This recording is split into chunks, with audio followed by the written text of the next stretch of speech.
श्री सद्गुरु महाराज की जय। गुरुदेव कहते हैं, संत होना जितना कठिन है उतना कठिन संसार में और कोई काम नहीं है। एक बार की बात बताता हूँ। एक दिन समर्थ रामदास जी रास्ते रास्ते जा रहे थे। उनके कुछ शिष्य भी उनके साथ थे। शिष्यों ने कहा कि महाराज जी, हम लोगों को भूख लग गई।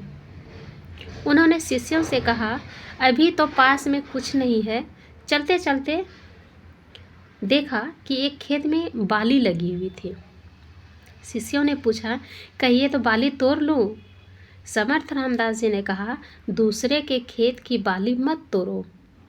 बहुत कहने पर समर्थ जी ने आदेश दे दिया कि अच्छा जाओ, अलग अलग खेत से बालियां तोड़ लो। उनके कहने पर शिष्यों ने कुछ बालियां तोड़ ली।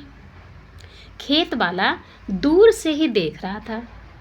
बालियां तोड़ लेने पर खेत वाले ने समर्थ जी को ही पीटा, क्योंकि उनके आदेश से ही शिष्यों ने उनके खेत की बालियां तोड़ी थी।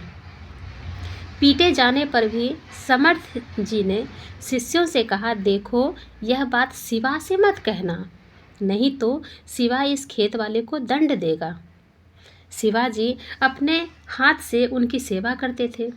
सेवा करते समय उन्होंने उनके शरीर पर पीटे जाने की दाग देखी। शिवाजी ने उनसे पूछा कि ये दाग कैसा है, पर उन्होंने नहीं बताए। शिवाजी ने अन्य शिष्यों के द्वारा पता कर लिया कि किसने इनको पीटा है। तो शिवाजी ने उस खेत वाले को बुलवाया और समर्थ जी से उनके सामने ले आए। समर्थ जी के सामने आकर पूछा कि इसको क्या दंड दें।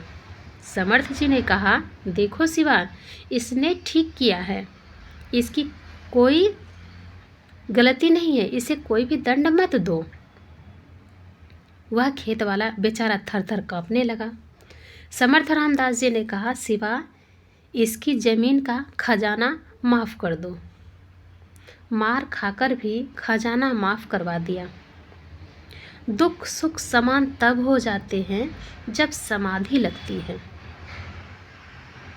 इसीलिए संत कहलाते हैं। सब देवताओं ने ब्रह्मा, विष्णु और महेश में विष्णु को बड़ा माना, क्योंकि विष्णु बड़े सहनशील साबित हुए। भृगु मुनि ने उनकी छाती पर लात मारी, लेकिन विष्णु ने क्रोध प्रकट नहीं किया, मुनि को क्षमा कर दिया। पलटू साहब ने संत को विष्णु से भी बड़ा माना है।